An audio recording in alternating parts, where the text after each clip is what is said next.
옛날에는 세말, 세초, 세초, 세말 이런 표현을 썼는데 연초부터 연말이라고 하는 표현, 구약 성경 말씀에 우리가 지금 사용하고 있는 말이 있다는 게 너무 신기하죠. 연말, 연초라고 하는 말. 이제 지난주까지 연말을 보내고 이제 연초를 시작하고 있습니다. 출애굽한 이스라엘 백성들이 광야에서 40년을 끝내고 마침내 요단강 건너 모압 평지에 진을 칩니다. 그리고 가나안 땅이 한눈에 다 들어왔습니다. 이집트에서의 종살이하는 430년, 정말 어마어마한 노예 생활이었습니다. 처음에는 요셉 때문에, 흉년에서 구해준 요셉 때문에 이스라엘 백성들, 그 가족들이 70여 명이 그래도 대접받고 그리고 좋은 땅, 고센 땅에서 풍부한 물산 가운데서 그렇게 살 수 있었는데, 이내 요셉을 모르는 새 왕이 되면서 이 히브리 민족, 강을 건너온 사람들, 이방 족속들 소홀하게 대하기 시작했고, 그리고 처참한 노예와 같은 삶을 살았죠. 그리고 그 430년 동안 자기 땅 한 평도 가지지 못한 채 그렇게 살았었는데, 하나님께서 저 땅을 너에게 주겠다. 누구에게요? 아브라함에게 하신 약속이죠. 창세기 12장 7절 말씀. 이 땅을 네 자손에게 주리라. 그 번창했던 도시 우르에서 우상을 만들어 팔던, 그래서 부자였던 그런 아브라함을 하나님께서 끄집어내셔서, 불러내셔서 내가 너한테 지시할 땅으로 가라 라고 하시면서 가나안 땅이 마주 보이는 그곳에서 하신 약속이죠. 바로 그 땅, 꿈에도 그렸던 약속의 땅. 새해 어떤 땅을 원하십니까? 새해 어떤 땅을 바라보고 계시고 어떤 땅을 소망하고 어떤 것을 원하십니까? 우리라면 새해니까 젖과 꿀이 흐르는 가나안 땅이라고 하는 표현을 아주 좋아하죠. 젖과 꿀이 흐르는 가나안 땅. 그 당시에도 고단백 음식, 젖과 꿀, 부유해야만 먹을 수 있었던, 가난한 사람들은 꿈에도 꾸지 못했던 그런 은총의 날들을 소망하죠. 그런데 모세는 오늘 말씀 보시면 아주 이상하게 말합니다. 10명의 정탐꾼처럼 하나님께서 주신 약속의 땅을 이렇게 말하죠. 너희가 들어가 차지하려고 하는 땅은 네가 나온 애굽 땅과 같지 아니하니 거기에서는 너희가 파종한 후에 발로 물대기를 채소밭에 댐과 같이 했지만 너희가 건너가서 차지할 땅은 산과 골짜기가 있어서 하늘에서 내리는 비를 흡수하는 땅이다. 혹 이 말씀을 잘못 이해하시면 땅을 악평하고 있다는 느낌이 들죠. 너희가 나온 땅은 좋은 땅이었고, 그리고 이제 들어갈 가나안 땅은 나쁜 땅이다. 물이 땅으로 그냥 흡수되고 마는 그런 땅이다. 이렇게 겉으로 보기에는 악평하는 것 같지만 그렇지 않다는 거. 오늘 설교 제목, 너희가 건너가서 차지할 땅이다. 너희가 건너가서 차지할, 시작 10절 그렇게 말하고 있죠. 네가 들어가 차지하려고 하는 땅은, 또 너희가 건너가서 차지할 땅은, 이렇게 말하고 있습니다. 결국은 너희가 차지하게 될 땅이다. 그런데 하나님께서 허락해 주셨지만 너희들이 노력해서 쟁취해야 된다. 그냥 가만히 있으면 주시는 땅이 아니라는 겁니다. 가만히 있으면 얻어지는 땅이 아니라는 겁니다. 예수 믿는 사람들은 그냥 하나님만 열심히 입술로만 주여 주여 하면 저절로 부자가 되는 게 아니라는 겁니다. 승리하는 게 아니라는 겁니다. 우리 주님께서 말씀하셨습니다. 천국은 뭐 하는 자의 것이라고? 침노하는 자의 것이라고 그랬습니다. 천국은 빼앗는 자의 것입니다. 달라고 하는 자의 것입니다. 에서가 있었습니다. 그리고 야곱이 있었죠. 둘 사이에 시간차는 몇 분이겠습니까? 쌍둥이입니다. 그런데도 에서는 장자권에 대해서 탐탁지 않게 생각했습니다. 그런데 야곱은 사모했죠. 그런 것처럼 달라고 하는 자에게 준다는 거예요, 하나님. 그냥 입 벌리고 가만히 있으면 하나님께서 올해를 앵큼 준다 이렇게 말씀하시지 않는다는 거예요. 가나안 땅은 평지가 대부분인 이집트 땅과 달리 산과 골짜기가 많아서 하늘에서 내리는 비가 강이 되어서 흐르지 못하고 땅에 스며들고 맙니다. 요단강 하나 있습니다. 그 가나안 땅에 주 큰 강은 지금 이스라엘 땅 요단강 하나 있습니다. 요단강, 그 강마저도 나일강에 비하면 시내 같은 작은 강입니다. 10분의 1이 뭡니까? 100분의 1도 안 되는 그런 강이거든요. 한번 잠깐 나일강 사진을 볼까요? 나일강은 밑에 빅토리아, 케냐에 있는 빅토리아 호수에서부터 지중해까지 이어지는 이 세상에서 가장 긴 강입니다. 가장 긴 강, 가장 거대한 강, 가장 큰 강.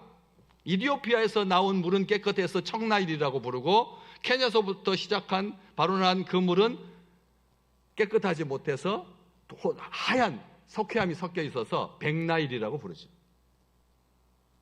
그래서 지중해까지. 그런데 GPS가 발달돼 가지고 세계 3대 강을 이렇게 확인하다 보니까 이제 순위가 좀 바뀌었습니다. 옛날에는 나일강이 길이로는 제일 길었는데 요즘은 아마존강이 훨씬 더 긴 강이다. 왜냐하면 아마존강은 특성상 어디서부터 물이 시작됐는지를 모르니까, 지류가 워낙 많다 보니까 그것까지 다 합치면 아마존강이 더 큰 강이고 긴 강이다라고 하는 평가를 받지만, 어쨌든 나일강은 대단한 강입니다. 어마어마한 강이었죠. 요단강은 그나마 사해로 흘러 들어가서 소금이 되고 맙니다. 가나안 땅은 하늘에서 내리는 비에 전적으로 의존해야 되는, 겨우 농사 지을 수 있는 그런 땅이었죠. 남쪽 사해는 해수면보다 400m가 낮습니다. 여러분, 400m가 낮다고 한번 생각해 보십시오. 여기서부터 천장까지가 8m도 안 되는데 400m 꼭대기에 우리가 잠겨 있다고 한번 생각해 보십시오. 얼마나 깊은지 아시겠죠? 사해는 해수면 아래 400m 아래에 있습니다. 반대로 북쪽에 있는 헐몬산은 우리 백두산보다 더 높습니다. 2814m니까. 그 강원도만큼 한 자그마한 땅에서 3000m에서 지하 수면, 해수면 아래 400m, 그러면 표고차가 3400m가 나는, 그 자그마한 땅에, 그 좁은 땅에 이렇게 평지나 초원이 별로 없는 비탈진 산과 골짜기가 전부인, 문학적으로 표현해서 오늘 말씀처럼 하늘로부터 내려오는 비를 마시는 땅이지, 여기 하늘에서 내리는 비를 흡수하는 땅이다. 용어 자체가 흡수, 과학적인 용어잖아요. 그런데 히브리어에서는 문학적으로 표현되어 있습니다. 하늘에서 내리는 비를 마시는 땅이라고, 마시는 땅이다, 이렇게 되어 있습니다. 그래서 가축을 기르거나 농사를 짓는데 별 도움이 되지 못했습니다. 사람이 아무리 노력해도 풍성한 수확을 기대할 수 없었습니다. 그렇다면 우리가 나온 땅, 죽음의 땅, 우상의 땅, 세속적인 땅, 애굽 땅은, 이집트 땅은 지상의 천국이었을까? 오늘 이렇게 그렇게 기록되어 있죠. 네가 들어가려고 하는 땅은 네가 나온 애굽 땅과 같지 않아서 이집트 땅에서는 너희가 파종한 후에 발로 물대기를 채소밭에 물대는 것 같이 했지만, 이렇게 표현되어 있습니다.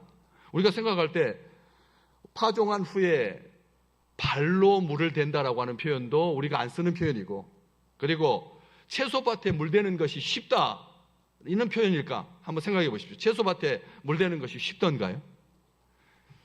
교회 요 조그만 땅에서 그 화단에 있는 그 화분 하나 가꾸는 것도, 그 5월, 6월, 7월 그 뙤약볕 물 준다라고 하는 것이 보통 일이 아닌데, 교역자들이 다 신경, 한 주만 물 안 주면 쭉 늘어져 가지고, 정말 꼴사나운 것이 농사 짓는 일이고 식물에 물 주는 일인데, 이집트는 그냥 물이 지천으로 널려 있어서 그래서 얼마든지 채소를 가꿀 수 있는 그런 땅이에요. 천만의 말씀, 그렇지 않습니다. 나일강은 자주 범람해서 인근 지역이 초토화됩니다. 하루아침에 모든 것을 잃고 맙니다. 그것도 정규적으로.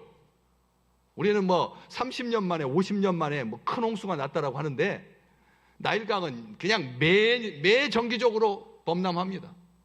그래서 가난한 사람들은 힘든 땅입니다. 그렇기 때문에 그럼에도 불구하고 그 상류로부터 흘러내려오는 그 부엽토라든지 그런 것들이, 침정물이 농사 잘 지을 수 있는 거름이 되어가지고 나일강에 의존해서 삽니다. 그 넓은 땅에 딱 나일강 그 주변에만 90%의 사람들이 사니까. 나머지는 다 사막지대고. 가나안 땅하고 비교해서 별로 나을 게 없다는 겁니다.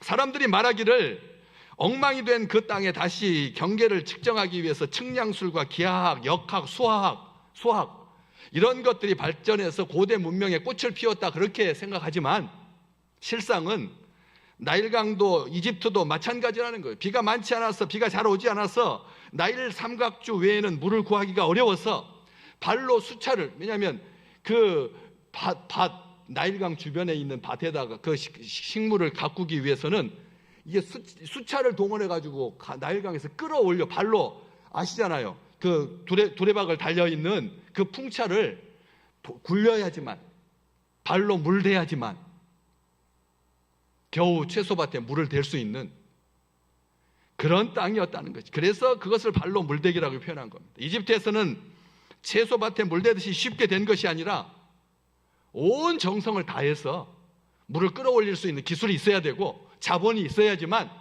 그래도 떳떳하게 자기 식구들 먹이면서 살 수가 있었지 그냥 저절로 그렇게 사는 것이 아니었다는 것이죠. 우리는 이 말씀을 볼 때 두 가지로 보셔야 된다는 겁니다. 비교하고 있는 것 같지만 그 땅도 마찬가지였다는 거죠. 하나님은 그런 이집트 땅에서 아브라함과의 약속을 기억하고 430년 만에 이스라엘 백성들을 바로 가나안 땅이 보이는 그 앞 모압 평지에 두시고 모세를 통해서 이 말씀을 주고 계시는 것입니다. 연초에 하나님은 그 땅을 뭐라고 하느냐? 가나안 땅을 하나님께서 돌보아 주시는 땅. 아멘. 하나님께서 돌보아 주시는 땅이다. 탁월한 것은 아닌데 그 손바닥만한 땅인데 200만 명이 넘는 사람들이 살아야 가야 할 그 땅인데 하나님께서 돌보아 주시는 땅, 그리고 연초부터 연말까지 하나님 여호와의 눈이 항상 그 위에 지켜보고 계시는 그런 땅이다. 변변한 강줄기 하나 없이 이렇게 시내같이 쫄쫄 흐르는 요단강에 의존해야 되는, 지금도 지중해에서 물, 사해에서의 그 물 정수기를 통해 가지고 변화시키지 않으면 식물이 먹고 살 수 없는 그 척박한 땅. 이집트 땅에는 세상에서 제일 긴 강, 큰 강이 있었지만 사람들은 그 강물만 보고도 마음이 든든했습니다. 그들에게는 나일이 전부였습니다. 나일이 하나님이었고 나일이 생명이었습니다. 세상 사람들은 그 강에 의존해서 삽니다. 문명이 거기에서 꽃피웁니다. 그리고 거기서 치고받고 싸우고 치열하게 경쟁하면서 발로 물대어서 간신히 겨우 사는 거죠. 하나님께서 이집트에서 자기 백성을 구원하실 때 하셨던 10가지 재앙 중에서 나일강의 물이 변하여 피가 되는 것, 이게 보여주는 상징성입니다. 세상의 물은 겉으로 보기에는 거대하고 겉으로 보기에는 생명인 것 같고 겉으로 보기에는 하나님인 것 같지만 그 강은 죽은 강이라는 거죠. 피가 흐르는 강이라는 거죠. 사륙의 강이라는 거죠. 다른 사람들을 먹고 싸워온, 다른 사람들을 짓누르고 다른 사람들을 이겨야지만, 다른 사람들 위에 있어야지만 살 수 있는 그런 곳이었는데 하나님께서 그 강을 피로 변하게 만드신 거예요. 마실 수 없도록, 의지하지 못하도록.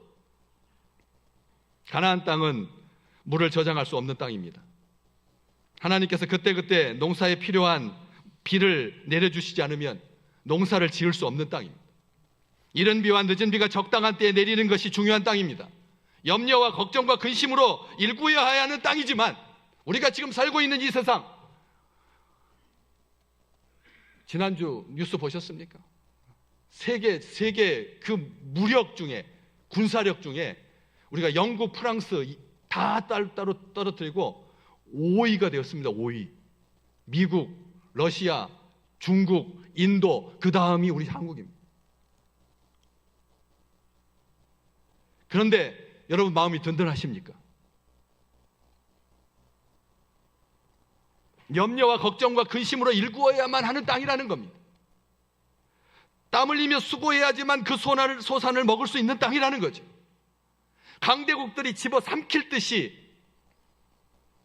가나안 땅을 둘러싸고 있습니다. 남쪽으로는 이집트, 서쪽으로는 블레셋, 동쪽으로는 모압과 암몬, 북쪽으로는 아람, 멀리 조금 떨어져 있는 곳에서는 아수르와 바벨론.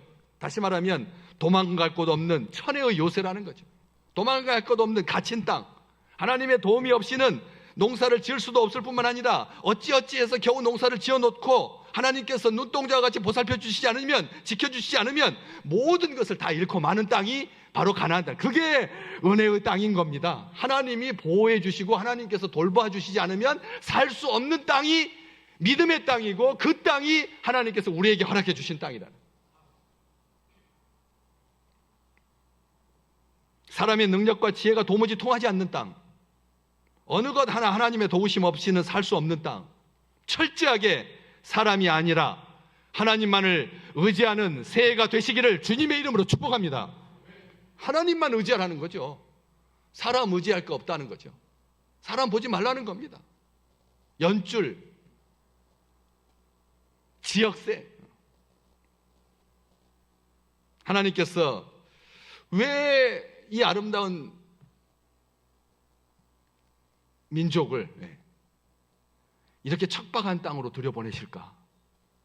그 단서가 창세기 15장 16절에 기록되어 있습니다. 잠깐 말씀을 보실까요? 우리 아브라함에게 주신 말씀입니다. 같이 읽을까요?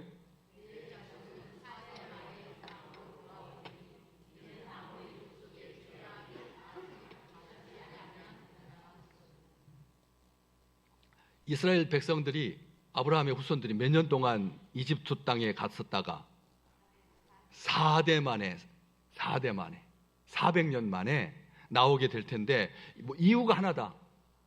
이 가나안 땅이, 이 땅이 아모리 족속의 죄악이 아직 가득 차지 아니했기 때문에 너희들이 400년 동안 가 있는 거다, 이집트에. 그리고 가나안 땅에, 아모리 족속의 땅에 죄가 어떻게 되면, 가득하게 되면 그때 내가 너희를 부를 거다. 이게 지금 그 말인 거예요. 이 말씀 잘 보셔야 됩니다. 그 말이 무슨 땅이냐면, 많은 땅들 중에 가나안 땅이었던 근본적인 이유, 왜 우리가 가나안 땅과 같은 이 세속의 땅에 살아야 되느냐 하면, 가나안 땅이 가장 타락했기 때문이에요. 가장 타락했기 때문에, 타락의 정도가 도를 넘었기 때문에, 그 땅에 대한 징벌적인 차원에서 정말 근본도 없는, 강을 건너온, 시작은 미약했던 히브리 민족을, 아브라함의 후손을 하나님께서 부르셨다는 거죠. 우리가 살아가는 이 세상은 죄악으로 관영한 땅입니다. 만연되어 있는 땅이죠. 끊임없이 동성애가, 끊임없이 차별금지법이 소수를 빙자하여서 인권이라고 하는 이름으로 세상을 잠식해 들어가고 있는 그 마지막 보루에 우리 믿음의 식구들이 살고 있다라고 하는 거죠. 하나님께서 가나안 땅에 들어갈 때 그냥 저절로 들어가게 하지 않았습니다. 진멸 전쟁이라고 하죠. 당하는 사람들에게는 기분 나쁘죠. 기분 나쁜 말입니다. 진멸 전쟁이니까 하나님께서 다 쫓아내라. 한 족속도 남겨서는 안 된다. 죄의 흔적도 있어서는 안 된다. 사람 보고 선택하지 마라. 물질 보고 선택하지 마라. 능력 보고 선택하지 마라. 그 땅은 죄로 더러운 땅이다. 아모리 족속의 죄악이 아직 가득 차지 아니었기 때문에 내가 너희를 부른다. 그래서 어렵게 진멸 전쟁을 치러야 했던 것이죠. 죄 지으면 땅이 우리를 토해냅니다. 레위기 18장 25절, 그 땅도 더러워졌으므로 내가 그 악으로 말미암아 벌하고 그 땅도 스스로 주민을 어떻게 한다고요? 토하여 낸다고. 죄 지을 때 땅이 우리를 토해낼 거라는 거죠. 죄 지으면 땅이 우리를 삼킬 거라 분명히 말씀하십니다. 또 한 군데 있습니다. 레위기 20장 22절, 너희는 나의 모든 규례와 법도를 지켜 행하라. 그리하여야 내가 너희를 인도하여 거주하게 하는 땅이 너희를 뭐 할 거다? 토하지 않을 거다.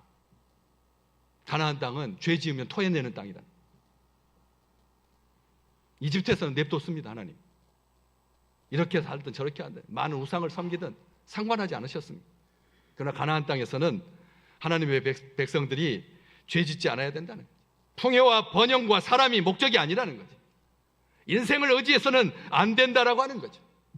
오늘 10절에서부터 12절 읽으셨지만 14절, 15절 잠깐 볼까요? 14절, 15절 오늘 성경 말씀의 밑에 부분 14절, 15절 그 땅에서는 사람이 아닌 여호와께서 일하실 거다. 같이 읽겠습니다. 여호와께서 너희 땅에 이른 비 늦은 비를 적당한 때에 내리시더니 너희가 곡식과 포도주와 기름을 얻을 것이요 또 가축을 위하여 들에 풀이 나게 하시리니 내가 먹고 배부를 것이라. 사람이 일하는 것이 아니라 누가 일하실 거라고요? 하나님이 일하실 거라고요. 아멘. 올해는 하나님께서 우리를 위해서 일하시는 원년이 되시기를 주의 이름으로 축복합니다. 사람이 우리를 위해서 일하는 게 아니라는 거예요. 당시에 거대 제국이었던 이집트, 사람의 발로 풍차를 돌려가지고 가난한 민초들이 그렇게 어렵게 쌓아서 노예들이 3분의 1이 넘어야 하지만 겨우 유지되는 그런 땅에서 그렇게 치열하게 사는 것이 아니라 하나님께서 일하신다. 가나안 땅에서는 하나님께서 일하신다. 여호와의 눈이 항상 그 위에 있다라고 하는 이 표현 참 문학적입니다. 얼마나 아름다운 말씀입니까? 그런데 그 말의 뜻은 뭡니까? 너희는 하나님의 눈 안에서 살아야 된다. 세상에 뭐 밖에 나면 죽는다. 눈 밖에 나면 죽는다는 말이잖아요. 세상에서도 눈 밖에 나서는 안 되잖아요. 그렇지 안 그래요, 여러분? 세상에서도 자기 직책을 유지하고 자기 사업을 하고 자기 영역을 확장하기 위해서 사람 눈 밖에 나서는 안 되는데 하물며 하나님 눈 밖에 있어서야 어찌 그가 온전한 인생을 살 수 있겠습니까? 눈 밖에 나면 큰일입니다. 하나님 눈 밖에 나면. 사람의 눈 밖에 나는 그건 대수롭지 않습니다. 사람의 눈은 그건 대단한 게 아닙니다. 그런데 우리는 사람의 눈 밖에 나지 않으려고 사람을 의식하면서 그렇게 살잖아요. 이 말씀 여호와의 눈이 항상 그 위에 있다라고 하는 말은 눈에 넣어도 아프지 않다라고 하는 제가 늘 우리 믿음의 백성들을 위해서 기도하는 그 기도와 맞닿아있습니다. 하나님께서 한마디로 우리 인생은 하나님께 달려있다는 거예요. 하나님이 아니면 살 수 없다는 거죠. 더욱더 하나님만 의지하시기를 주의 이름으로 축복합니다. 하나님의 눈길이 머물고 강한 손과 펴신 팔로 돌보아 주시는 것 외에는 답이 없으시기를 주의 이름으로 축복합니다. 하나님의 눈은 사랑의 눈입니다. 관심의 눈입니다. 능력의 눈입니다. 항상 우리와 함께 하시는 은혜의 눈이죠. 하나님께서는 7개의 눈으로 연초부터 연말까지 처음부터 끝까지 시작부터 마칠 때까지 졸지도 아니하시고 주무시지도 아니하시고 항상 우리를 지키고 돌보실 줄로 믿습니다. 하나님의 눈은 정확하게 자기 백성을 향하고 계시다는 것. 가나안 땅은 하나님이 돌보시는 땅입니다. 하나님께서 자신의 백성들을 위해서 준비하신 땅입니다. 올해 2026년은 하나님께서 우리를 위해서 예비해 주신 가나안 땅인 줄로 믿습니다. 그 땅은 아름다운 땅이고 축복의 땅입니다. 하나님께서 돌봐주시는 땅이 제일 좋은 땅이고 하나님의 눈이 그 위에 있는 사람이 가장 복된 사람입니다. 올해는 2026년 하나님께서 돌보아 주시는 하나님의 눈이 항상 우리 위에 계셔서 우리를 기뻐하시는 아름다운 한 해가 되기를 간절히 소망합니다.